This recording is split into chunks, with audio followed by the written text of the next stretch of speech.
सबसे पहले तो ये बताइए, हम कहाँ हैं? एलजेपी में हैं तो एनडीए के साथ हैं या अपना नया रास्ता तलाश रहे हैं? बहुत पहले हम नया रास्ता तलाश लिया। सूरजभान सिंह जी अपने आप को खुद को क्या मानते हैं? बाहुबली मानते हैं या नेता मानते हैं? ना हम नेता ना बाहुबली है। कि चिराग पासवान के इस फैसले के साथ आप नहीं थे, लेकिन अगर उस वक्त साथ छोड़ते तो लोगों को बुरा लगता। नहीं, मैं कभी नहीं छोड़ा। आप ये कह रहे हैं कि तेजस्वी यादव और तेज प्रताप को जितवाने में चिराग पासवान की एक भूमिका थी। ये भूमिका ये आप तय कीजिए। पशुपति पारस पसंद है?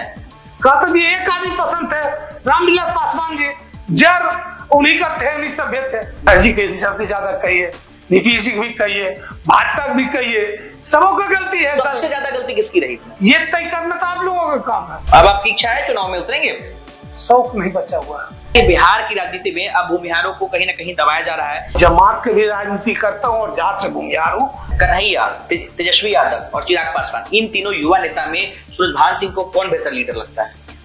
देखिए, ये चीज आप हमसे क्वेश्चन कर रहे हैं। ये तीनों आदमी को बैठाइए, जो सबसे अच्छे बोल और जवाब दे सकता है देश के लिए, सबसे बढ़िया लीडर वही है। 2025 के विधानसभा चुनाव में सूरजभान सिंह की भूमिका क्या होगी? किधर रहेंगे? हम तो एनडीए के साथ है ही है, एनडीए दिमाग से भी है। नमस्कार, आप बिहार तक देख रहे हैं। मैं हूं आपके साथ अनिकेत कुमार। देखिए, आज बिहार तक की इस वीडियो में बातचीत करने के लिए हमारे साथ वो शख्स हैं जो बिहार ही नहीं बल्कि देश भर में पहचान के मोहताज नहीं है। सूरजभान सिंह जी, सबसे पहले तो बिहार तक को समय देने के लिए आपका बहुत बहुत शुक्रिया और बहुत बहुत स्वागत है इस वीडियो में।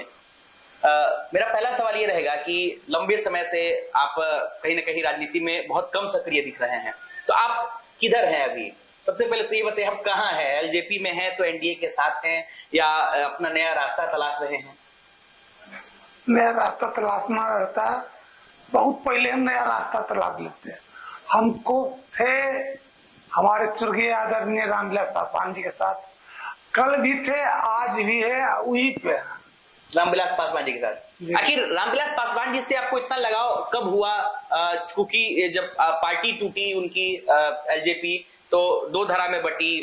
चिराग पासवान एक अलग गुट हुआ, पशुपति पारस जी के साथ आप गए, लेकिन इन सब में कॉमन सी बात है कि आप रामविलास पासवान जी को लेकर के आप कहते हैं कि आप उनके साथ लॉयल हैं, आप उनके साथ हमेशा रहेंगे। तो रामविलास पासवान जी से इतना लगाव कब हुआ और क्यों हुआ? इसके पीछे की कहानी क्या है? नहीं, इसके पीछे का कहानी कुछ नहीं है। पहले से हमारे देश का गिनती में बिहार का जैसे कि देश का नेता थे और माननीय नेता हाँ, सुशील मोदी जी, रामविलास जी, लालू प्रसाद जी, नीतीश जी, ये एक जमाने के ये सब लोग लीडर थे। उसमें हम 2000 में विधायक हुए, उसी समय संगत हुआ और उस समय से उनके साथ में संपर्क में गए और उस समय हम अंदर के स्टडी थे, बाहर आए, उनके साथ परमानेंट रहते। सूरजभान सिंह जी, एक सवाल है मेरे मन में आपके लिए कि आप राजनीति में भी हैं और कई तरह की बातें आपको लेकर लोग कहते हैं। कोई आपको बाहुबली कहता है, कोई एक बड़ा नेता कहता है, कोई एक भूमिहारों का नेता कहता है। सूरजभान सिंह जी अपने आप को खुद को क्या मानते हैं? बाहुबली मानते हैं या नेता मानते हैं? ना हम नेता ना बाहुबली है। मैं तो एक जनता हूँ, जैसे कि मेरा एक सिद्धांत है कि अपना नुकसान नहीं हो और अगले किसी को हमसे मदद हो, तो मेरा पहला लक्ष्य होता है। आपने कहा कि आप नेता नहीं मानते हैं, लेकिन चूंकि राजनीति में आप सक्रिय तो हैं ही, चुनाव भी लड़े, आप जीते भी, अभी भी पार्टी में हैं आप। अब एक चीज मुझे ये बताइए कि 2020 में जब चिराग पासवान जी ने यह फैसला किया, तो उस वक्त आप लोगों की पार्टी एक थी। 2020 में जब चिराग पासवान जी ने यह फैसला किया कि हम लोग 140 सीटों पर या 143 सीटों पर अकेले चुनाव लड़ेंगे, उस दौरान आप उस पार्टी में थे, आपकी क्या भूमिका थी? किस तरीके से आपने रणनीति बनाई? आपके ज्यादा विधायक जीते नहीं, लेकिन आपने कई सीटों पर नीतीश कुमार को जरूर नुकसान दिया। उस वक्त क्या रणनीति बनी थी? आपने पार्टी को कैसे लीड किया? क्योंकि वो पहला चुनाव था जब रामविलास पासवान नहीं थे आपकी पार्टी को लीड करने के लिए। देखिए, इस चीज के लिए जितने भी बिहार के लोग, इसलिए नीतीश जी हों, भाजपा हो, चिराग पासवान जी हो, पारस जी हो, हम एनडीए गठबंधन में थे। हम किसी कीमत पर नहीं चाह रहे थे कि फिर बिहार में ऐसा वातावरण हो जिससे कि हमारे पार्टी का या आम जनता का नुकसान हो। इसलिए इस कदम का हम विरोध में थे।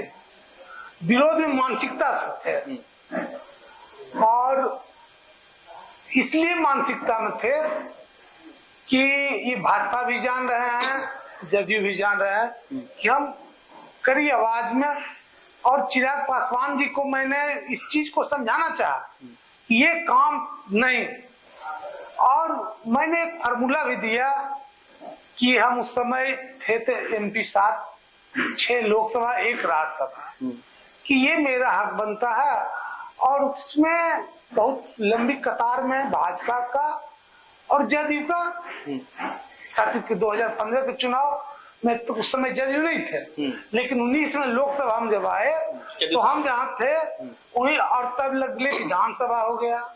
मैं इस चीज का भी कड़ा विरोध किया कि जब आवाज उठने लगा कि आला नहीं है, सुई नहीं है हॉस्पिटल में, इस चीज का भी संजोग कोरोना आ गया, जो ग्रह नक्षत्र जो होता है, रामविलास पासवान जी को मैंने इस चीज को जाकर कहा कि देखिए ये चीज, और वे स्वस्थ अपने आप को महसूस भी कर रहे थे।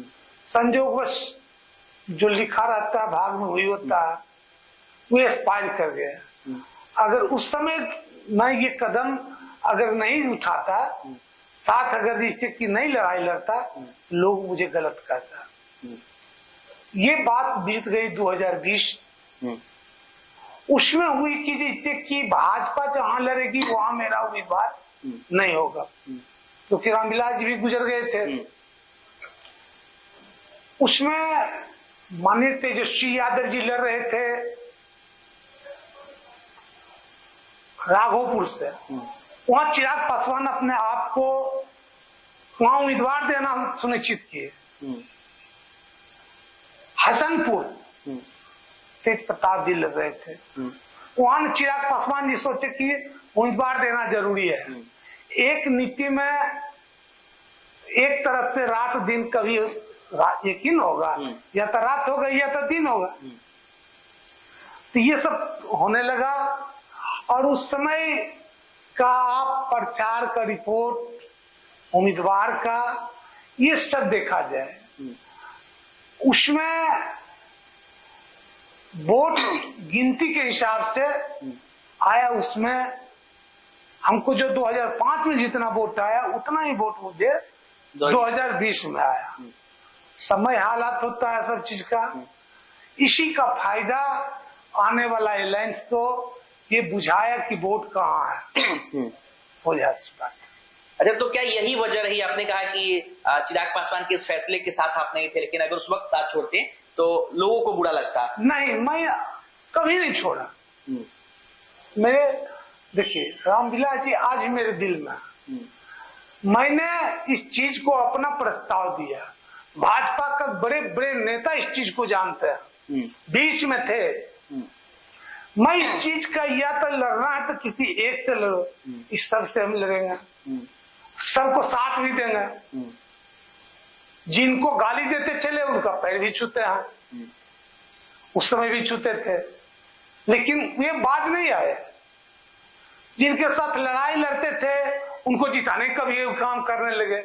इस वातावरण तो चल ही रहा था। इसी बीच में बहुत तरह के जानवर का जिस तरह होता है जब मारा, तो पार्टी का मुझे बुझाया कि सब मिलकर निकल जाएंगे। तो मैंने चिराग पासवान जी हो, चिराग पासवान जी का माँ हो, पारस जी हो, ये सभी लोग को जाकर पैर तक पड़ा। लेकिन इतने बड़े बड़े आदमी ने इसमें लग गए कि कोई इससे अछूत नहीं है। मैं नाम नहीं बोलता, उनका आत्मा जानता होगा। इले कोई दल हो जो भी एनडीए समर्थन में है, जितने भी लोग, सब लोग जानते हैं कि ये कैसे हुआ। मेरा तो कोई रोल ही नहीं रहा है। मतलब जेडीयू को उस वक्त नुकसान करने की साजिश रची जा रही थी एनडीए में? एनडीए में नहीं, चिराग पासवान की तरफ से। चिराग पासवान तो जैसे ये बच्चा का खेल जैसे खेलना जा रहा है वैसे जैसे कर दिए। लड़ाई आप जिसके साथ है, एक को कर रहे हैं, सब सरकार में है, सुई नहीं है, आला नहीं है। एक तरफ कर रहे हैं कि हम इतने सीट लड़ेंगे, एक तरफ कर रहे हैं कि हम भाजपा के खिलाफ उम्मीदवार नहीं देंगे, एक तरफ जैसे कि बड़े बड़े दिग्गज तेजस्वी यादव, तेज प्रताप यादव, इनके खिलाफ उम्मीदवार आप कैसे ये जीते? आप ये कोई राजनीति का मतलब नहीं, मुझको तो आज तक समझ में नहीं आया। मतलब आप ये कह रहे हैं कि तेजस्वी यादव और तेज प्रताप को जितवाने में चिराग पासवान की एक भूमिका थी। ये भूमिका ये आप तय कीजिए, मेरे नजर में था गलत, अब आप अपने नजर में देखिए गलत है कि सही। तो क्या यही वजह रही जब 2021 में पार्टी टूटी? क्या यही सब? नहीं, ये सब वजह का तो भी उठा कर चेहरे कीजिए, ये अपने परिवार में लड़ गए, हम लोग तो चाहते वही है। जब पार्टी टूट रही थी, चाचा भतीजा दो अलग बट रहे थे, क्या उस वक्त आप लोग कोशिश कर रहे थे? नहीं, वो उससे पहले जाकर सबको पांव तक पड़े, आपको पढ़ना पड़ा जी, दोनों तरफ जाकर। ये लोग तो अपने टूट गए हैं जी, हमको टूट कर भारत सरकार का मंत्री बनना था, लेवल लेना था। तो फिर आपने चाचा भतीजे में चाचा का साथ क्यों चुना? मतलब पशुपति पारस जी की कौन सी वो बात अच्छी है जो आपको चिराग पासवान में नहीं अच्छी लगती, लेकिन पशुपति पारस उस बात का क्या लगता है? नहीं, मुझे तो जैसे एक आदमी पसंद थे, रामविलास पासवान, बाकी कोई आदमी पसंद नहीं है। पशुपति पारस पसंद है? कहते जी एक आदमी पसंद थे, रामविलास पासवान जी, जर उन्हीं का थे, नहीं सभ्य थे। लेकिन अब तो आप पशुपति पारस जी के साथ हैं। नहीं, पशुपति कुमार पारस जी, हमको रामविलास जी जहाँ छोड़ गए वही है। अच्छा, अगर वहां नहीं रहते तो अब तक हमको लोकसभा में टिकट का ऑफर नहीं था, नहीं लड़ते, लड़ते राजनीति करते, लेकिन अस्थिर से बैठे हुए हैं। हम तो उस समय जैसे समझ गए कि जैसे ये तो जैसे जुल्म हो गया, और टूट फूट कहते हैं, तो टूट फूट होने का मतलब किसी भी दल का जनसंख्या के आधार पर जैसे कि जायज होता है। जब बड़े लोग जब छोटे को पी जाता है ना, तो चिवा जाता है। क्या हुआ? आप पत्रकार हैं, आप हमको ये बताइए कि अभी दिन है कि रात है? आप देख रहे हैं कि दिन है या रात है? क्या दिन है? भी तो दिन है। दिन है। शिवसेना टूटा, उसको सिंबल तुरंत मिल गया। आप शरद पवार जी की पार्टी टूटी, तुरंत मिल गया। झोपड़ी कहां से मिलकर ले जाकर धर दिया, आज तक कोई समझ ही नहीं पाया। मैं इस चीज के लिए भाजपा के जितने लोग थे उनको गरज गरज के कह के, भाई कैसे मेरा झोपड़ी बचेगा, क्योंकि मुझे लगाव रामविलास जी के झोपड़ी से था। ये झोपड़ी कैसे बचे? होनी तो जैसे राजनीति है, कभी गरीब पर नाव, कभी नाव पर गरीब। इसके पीछे जैसे मेरे नजर में तो कोई सब बच्चे ही नहीं जो बच्चे। कौन, मतलब उसमें कौन कौन है? अब आप इस चीज को पता आप कर लीजिए, और ठीक नीचे किए विधानसभा के पहले तो हम उससे पूछिएगा तो बता देंगे नाम सबके। अच्छा, एक बात बताइए, जब पार्टी टूटी, पार्टी अलग अलग हुए, उसके बाद कभी चिराग पासवान से आपकी बात हुई है बीच बीच में? मैं तो पागल जी कभी जैसे मंत्रालय तक नहीं गए, इधर मंत्रालय है, बाकी जैसे राजनीति से अपने आप को उस समय से हम अस्थिर कर लिए। चिराग पासवान जी से गए आए, मेरे जहाज में एक नंबर भी दिए, लेकिन वे अपनी जगह हैं, अपनी जगह भगवान करे दिन दुगुना रात चौगुना करते रहे। अच्छा, एक चीज आपसे पूछना चाहूंगा कि 2021 में जब पार्टी अलग हुई, दो धारा में बटी, उस वक्त पशुपति पारस जी की पार्टी ने बीजेपी को समर्थन दिया, पशुपति पारस केंद्रीय मंत्री भी बने। लेकिन जब लोकसभा का चुनाव आया 2024 में, तब पशुपति पारस को बीजेपी ने एकदम दरकिनार कर दिया, चिराग पासवान को 5 सीटें दी गई। क्या कहेंगे इस पर? मतलब इसमें कहाँ चूक हो गई आप लोगों से, किसकी गलती रही उसमें? जैसे गलती सबों की रही, और हमारे जो ये परिवार थे, इस परिवार के साथ थे, और उतना में जाइएगा, गलती जैसे इसमें किसका नहीं कहिएगा। गलती तो इसमें पारस जी के हिसाब से ज्यादा कहिए, नीतीश जी भी कहिए, भाजपा भी कहिए, सबों का गलती है। सबसे ज्यादा गलती किसकी रही इसमें? ये तय करना तो आप लोगों का काम है। नहीं, आपकी दृष्टि से, हम सूरजभान सिंह की दृष्टि से, मेरे दृष्टि से आपको नाम जोड़ा दिए। आपने बताया कि सभी लोग इसमें गलती है, उसमें होगा ना कि कोई थोड़ा ज्यादा गलती है, कोई थोड़ा कम गलती है। आपके हिसाब से सबसे ज्यादा गलती? सबसे पहले अपने आप में गलती देखिए, उसके बाद दूसरे पर उंगली छेद दिया। मेरे नजर में सब तक गलती है। यानी पशुपति पारस जी की भी गलती रही उसमें? नहीं रही। कैसी जैसे क्यों जैसे क्या हुआ, क्यों ऐसा हुआ? उनको पार्टी नहीं अलग करना चाहिए था। तो नहीं, पार्टी अलग करना चाहिए नहीं, कोई सा पार्टी नहीं है जो अलग नहीं हुआ है। ये हिंदुस्तान का इतिहास है, कोई से बड़े घर नहीं है जहां बंटवारा नहीं हुआ। ये सब तो होते रहता है, लेकिन नीति, हम आपके साथ भी हैं, आपको गाली भी दे रहे हैं, उनके साथ भी है, उनको भी गाली दे रहे हैं, उनको भी बदनाम कर रहे हैं। ये नीति गलत है। ये नीति गलत है। अच्छा एक चीज बताइए, सूरजभान सिंह जी, अब आपकी इच्छा है चुनाव में उतरेंगे? शौक नहीं बचा हुआ है, और उतरेंगे तो जिससे कि बढ़िया गायक अगर गाना गाता है ना तो लोग मजबूर हो जाता है देखने के लिए। हाँ, मतलब एकदम पूरी तैयारी के साथ उतरेंगे, एकदम चुनाव जीतने का पूरा वो रहेगा? नहीं, चुनाव जीतना हारना तो जनता का काम है। आप किस चाल में चल रहे हैं, इस चाल तो माहौल बन जाएगा। आपने कहा कि कोई बढ़िया गायक होता है तो लोग मजबूर हो जाते हैं, तो जब सूरजभान सिंह चुनाव में उतरेंगे तो माहौल बन जाएगा एकदम पूरा। कौन देखा है? अच्छा, पप्पू यादव भी कुछ दिन पहले चुनाव लड़े, निर्दलीय चुनाव लड़े, वहां आरजेडी भी चुनाव लड़ी, जेडीयू भी लड़ी, दोनों गठबंधन वहां पे चुनाव लड़े, तो बीच से चीरते हुए पप्पू यादव अपने अकेले जीत गए। क्या सूरजभान सिंह भी ऐसा करेंगे? देखिए, पप्पू जी आम लोगों का काम करते थे और उनके काम के बदौलत जनता चुना। बहुत बड़ी पार्टी एनडीए, बहुत बड़ी पार्टी इंडिया गठबंधन, दोनों के बीच से जो निकले सारी लीडर उतरे हुए थे, लेकिन पप्पू यादव जमीन को पकड़े हुए थे और वही कारण था उनको जीतने का। अभी तो मोकामा को पकड़े हुए हैं। नहीं, मोकामा नहीं पकड़े हुए थे, हम तो बिहार को जीते देख रहे थे। मोकामा पकड़ के रहते थे करने का, और न्यायालय का बंदी था, इसलिए मोकामा जिसे कहाँ पकड़े। जिस समय पकड़ा उस समय एलजेपी ने जिससे कि पूरे एनडीए साथ कभी 700 से रिजल्ट होता था, कभी 2000 से 1000 से रिजल्ट होता था। अभी चूंकि मोकामा में सक्रियता की ज्यादा है। नहीं, बिहार में सक्रियता ज्यादा है। अच्छा एक बात बताइए, भूमिहार समाज से आते हैं आप, आपको ऐसा लगता है कि बिहार की राजनीति में अब भूमिहारों को कहीं ना कहीं दबाया जा रहा है, उनकी हिस्सेदारी जो है वो कम की जा रही है, सीटें उनसे छीनी जा रही है, इसके पीछे की वजह क्या हो सकती है? देखिए, राजनीति बहुत तरह की मजबूरी होती है और राजनीति हर एक आदमी चाल चलते रहता है, जो जीता वही सिकंदर है। क्या लगता है सूरजभान सिंह भूमिहार में एक बड़ा चेहरा है, तो आने वाले समय में भूमिहारों की जिम्मेदारी क्यों रहे? भूमिहार का बड़ा चेहरा बहुत लोग हैं। नहीं, आप तो है देश भर में है, ऐसा तो है, लोग तो मानते ही हैं सूरजभान सिंह मतलब भूमिहारों का एक बड़ा चेहरा। लोगों का आशीर्वाद है। तो क्या मतलब आगे राजनीति भूमिहारों को लेकर करेंगे आप? ऐसा है कोई प्लान की भूमिहार की जो राजनीति कहीं ना कहीं डगमगाती जा रही है बिहार में, उसको सूरजभान सिंह लीड करेंगे? देखिए, आप हम भूमिहार तब ना कर रहे हैं कि भूमिहारों की राजनीति करने। मैं जमात के भी राजनीति करता हूँ और जात से भूमिहार हूँ, वे भी राजनीति करता हूँ। क्या आगे रिस्पॉन्सिबिलिटी उठाएंगे?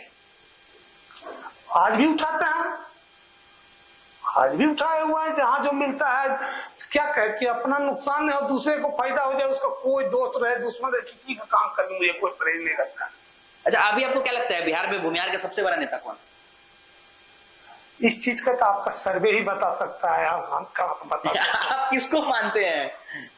देखिए, अपना व्यक्तित्व विचार भी होता है, अगर खुद को मानते तो कहिए कि हम खुद को मानते हैं। जिसे देखिए, आप हर समय अपना आप को छोटा से छोटा आदमी माने, वही देश के लिए, आपके समाज के लिए, आपके परिवार के लिए वही अच्छा होता है। अच्छा, नीतीश कुमार को लेकर आपके राजनीतिक विचार क्या है? देखिए, सबका राजनीति करने का अपना अपना विचार होता है और अपना अपना सोच होता है। रामविलास पासवान जी जैसे अम्बेडकर जी आए, अम्बेडकर जी एक सीमित दायरा में कानून बनाए, सब कुछ हुआ, उसमें वो भी सक्रिय थे। एक सिस्टम था, वहां से उठे पूर्वोत्तर में आए तो क्या नाम था, मर गए बेचारे, सुशील मोदी ना, मायावती से ऊपर थे, उत्तर प्रदेश, मुलायम सिंह जी ना, दलित समाज से आते थे, बहुत बड़े लीडर थे। बताइए क्या कह रहे थे, बताइए। हाँ, काशीराम जी ने जिसे किस चीज को जगाए और उसको परम सीमा पर हमारे आदरणीय रामविलास पासवान जी ने लिखा। ये लालू प्रसाद जी ने गरीबों का एहसास दिलाए, आवाज दिए। नीतीश जी ने कागज पर जिसे कि लिखे। ये सब नेता का अलग अलग सोच है और अलग अलग रोल है। जिस तरह मकान तभी सुंदर होता है जब हर एक तरह का कारीगर इसमें लग जाता है, तो दीवार भी सुंदर लगने लगता है, लाइट भी सुंदर लगने लगता है। हर चीज का जो कौन चीज कहाँ लगना है उस हिसाब से काम करने लगे। देश को बनावट का जैसे गरीबी से दूर करना है, कि हमारे आदरणीय स्वर्गीय आदरणीय श्री बाबू ने कहाँ से उठाकर तेल को ला के बेगूसराय जिला में धर दिए, रिफाइन दिए। कोई तो नहीं था कि जैसे ये चीज है, लेकिन उनमें ये कलेवर था, क्षमता था, उन्होंने जमीन पर लाकर दिखाया। अच्छा, नीतीश कुमार की बात हम लोग कर रहे हैं। नीतीश कुमार जी बहुत सारा योजना लाए बिहार में। एक शराबबंदी हुई योजना को कैसे देखते हैं आप? देखिए, शराबबंदी दो नजर से देखिए। एक नजर से शराबबंदी में घर का जो महिला होता है उसको सुकून मिलता है, लेकिन उसका उल्टा रूप देखिएगा तो तकलीफ होती है, क्योंकि हॉस्पिटल जाना पड़ता है।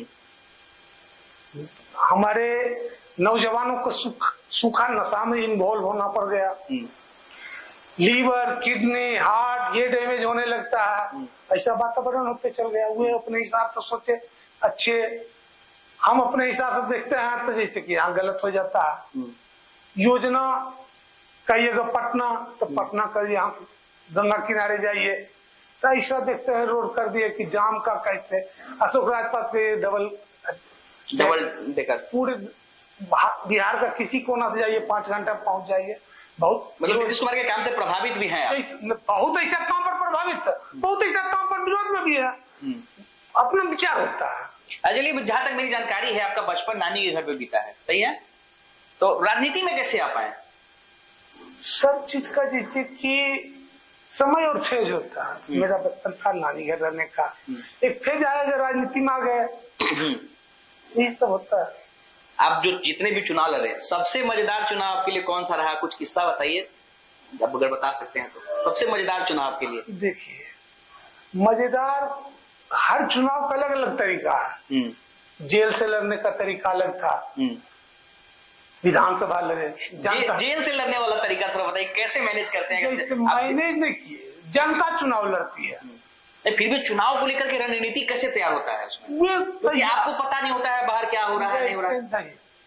देखिए, फिर जनता सबसे बड़ी चीज है, और जनता चुनाव लड़ रही थी। आप क्या लड़िएगा, और कौन ऐसा लीडर है जो चुनाव में हारते हैं, जीतते हैं? कौन ऐसा नेता है जो राजनीति के चक्कर में नहीं पड़े हैं? लेकिन जेल से चुनाव लड़ना मजेदार रहा जीवन में? एक सबसे मजेदार रहा जिससे चुनाव हुए, दूसरा चुनाव था, और मास्को में, जिसको बेगूसराय का मास्को कहा जाता था, चुनाव हम बलिया लोकसभा लड़ रहे थे उस समय। उसमें क्या मतलब मजेदार क्यों रहा, कुछ किस्सा बताइए। देखिए, उस समय जैसे कि चुनाव में का एक आधार होता है, चल रहा था देश आजादी का पहले का चुनाव का तरीका। उसमें न जनता, हर एक जाति धर्म के लोग ने मुझे विश्वास करके वो मास्को में भी तीसरे मामले में मुझे जिताया, इसलिए वो मजेदार चुनाव रहा पूरा एकदम। बेगूसराय से मतलब बहुत लगाव है आपको, बेगूसराय को लेकर के क्या मन में विचार? कोई विचार नहीं। बेगूसराय में जो हम राजनीति से पहले जिस आदमी से संबंध था, राजनीति के बाद जो संबंध है आज भी बरकरार है। अच्छा, आपके कोई ऐसे विरोधी जो राजनीतिक तौर पे या किसी और बात को लेकर के उनसे विरोध हो, लेकिन आप व्यक्तित्व के तौर पे उनका बहुत सम्मान करते, कोई ऐसा नाम जिनसे राजनीतिक विरोध हो मगर ऐसे बहुत सम्मान करते हैं उनका? देखिए, मैं सम्मान करता हूँ सबका। आज भी आप सम्मान की बात करते हैं, तो बोरा उठाने वाला हो, रिक्शा चलाने वाला हो, मैं उसका भी सम्मान जिस आधार से बचपन में करते थे आज भी उसी आधार में करते हैं। इसका सर्वेक्षण आप पहले कर लीजिए, तब ये क्वेश्चन आंसर कीजिएगा। चलिए, बेगूसराय की जिक्र हम लोग कर रहे थे। कन्हैया कुमार बेगूसराय से आते हैं, देश लेवल पे अपना नाम बना चुके हैं, चुनाव नहीं जीते हैं अभी तक। उनको लेकर के क्या सोचते हैं आप, कन्हैया कुमार को लेकर? देखिए, नेता के लिए अभी बहुत बड़ी लड़ाई चली अम्बेडकर जी पर, एनडीए और इंडिया गठबंधन में। कन्हैया नया लड़का है, पढ़े लिखे हैं, बोलने का, देश का, दुनिया का तजुर्बा है, लोगों को बीच में लेके गए, एक्सेप्ट जहां करे जैसे करे। जीतना हारना तो कोई जरूरी नहीं कि लीडर के लिए जीतना जरूरी है। अच्छा, कन्हैया, तेजस्वी यादव और चिराग पासवान, इन तीनों युवा नेता में सूरजभान सिंह को कौन बेहतर लीडर लगता है? देखिए, ये चीज आप हमसे क्वेश्चन कर रहे हैं। ये तीनों आदमी को बैठाइए, जो सबसे अच्छे बोल और जवाब दे सकता है देश के लिए, सबसे बढ़िया लीडर हुई है। मतलब आपके हिसाब से जो बढ़िया बोल सके वो बढ़िया लीडर है। जो देश को अपनी बात से प्रभावित कर सकता है, देश को विकास की ओर ले सकता है, वही सब बचा। तीनों का बात आप सुने होंगे, भाषण तीनों का सुनेंगे, आप किससे प्रभावित होते हैं? देखिए हम भाषण नहीं सुनते हैं, कभी कल आप ही लोग जैसा कोई आदमी मिला उसको दिखाते गया इस सब। आप ये चीज सब लोग को चेम्बर में बैठा के, अपने स्टूडियो में बैठा के और सबसे सवाल जवाब पूछिए, देश पर दुनिया पर जिसे सबसे अच्छा जवाब देगा लीडर हुई है। 2025 के विधानसभा चुनाव को लेकर आपको क्या लगता है, क्या होगा इस बार 2025 में? क्योंकि इस बार इंटरेस्टिंग तो होने वाला है, अभी से तैयारी सब पार्टी शुरू कर दिया है। ये तो परंपरा तो चुनावी से जिसे देखते हैं, देखिए अब 14 जनवरी आ रहा है, सभी लोग जिससे कि अपने अपने काम में लग जाए, इस खातिर कि मई तक, फिर जून में बरसात गिरने लगेगा, सितंबर अक्टूबर इलेक्शन जाकर हो जाएगा, समय कहाँ है, जैसे सब अपना अपना काम में लग जाएगा। चलिए अब अंत में 1-2-3 सवाल लेंगे। 2025 के विधानसभा चुनाव में सूरजभान सिंह की भूमिका क्या होगी? किधर रहेंगे, किधर से चुनाव लड़ेंगे? अगर अकेले लड़ेंगे, गठबंधन में लड़ेंगे, अपनी पार्टी बनाएंगे, क्या करेंगे बताइए? देखिए मुझे रामविलास जी जहाँ छोड़ के गए हैं, हम वही चढ़िए अभी। मतलब आप पारस जी के साथ रहेंगे? पारस जी रहेंगे कि नहीं रहेंगे हम नहीं कहेंगे कि किनके साथ जाएंगे आएंगे, लेकिन हमको जहाँ छोड़े हैं वहाँ अस्तित्व में बैठे हुए हैं। आपको पारस जी वाला पार्टी में है ना, आप तो राष्ट्रीय लोक जनशक्ति पार्टी, जहाँ पारस जी जो आप कह रहे हैं आपको छोड़े हुए हैं, पूरा रामविलास जी कर चलेंगे तो उनके साथ है। तो मतलब क्या लग रहा है कि आरएलजेपी आपकी जो पार्टी है उसमें आपकी एक बहुत महत्वपूर्ण भूमिका है, आप बड़े नेता हैं, तो आप लोगों का एक प्लान होगा ना कि एनडीए के साथ चुनाव लड़ना है कि महागठबंधन के साथ चुनाव लड़ना है? हल्ला करते ही रहे, हम लोग तो बैठे ही रहे, जिससे कि जहाँ थे वहाँ एनडीए समर्थन करते रहे। उनका टिकट कैसे कटा, क्यों, क्या कारण हुआ कि सभी एमपी लोग का टिकट कटा, और मैं उनको पहले कहा था कि आप बात करके क्लियर कीजिए, लेकिन वे श्योर थे। अश्योर का नतीजा अब क्या हुआ वो तो आप लोग भी देख रहे हैं, लेकिन फिर भी चुनाव सब कुछ अति हो गया और कहा गया कि एनडीए के साथ। हम तो एनडीए के साथ है ही है, एनडीए दिमाग से भी है। लेकिन पारस जी अब एनडीए के खिलाफ बोलना शुरू कर चुके हैं, उन्होंने ऐलान भी कर दिया कि 243 सीट पर अकेले चुनाव लड़ेंगे। नहीं, इस मुद्दा पर जैसे अति करने का ये सब आदत जितने भी देश में जो क्षेत्रीय दल है उनका परिभाषा ही रहता है। आप जब बोलिएगा 243 तब ये नहीं कि आपको जिससे कि कोई भी पूछेगा या कुछ भी करेगा, इसलिए पारस जी प्रेशर बना रहे बीजेपी के ऊपर। बीजेपी संपूर्ण देश में किसी भी राज्य में कोई भी क्षेत्रीय दल है, अगर बड़ी पार्टी से अगर जिसे उसको अपना सम्मान को बराबर करना है और उनके थी में रहना है, तो ये सब पार्टी बोलता है। चलिए अंत में सवाल सूरजभान सिंह जी फिर से पूछेंगे आपसे, कहाँ से चुनाव लड़ेंगे? 25 में लड़ेंगे कि नहीं लड़ेंगे आप?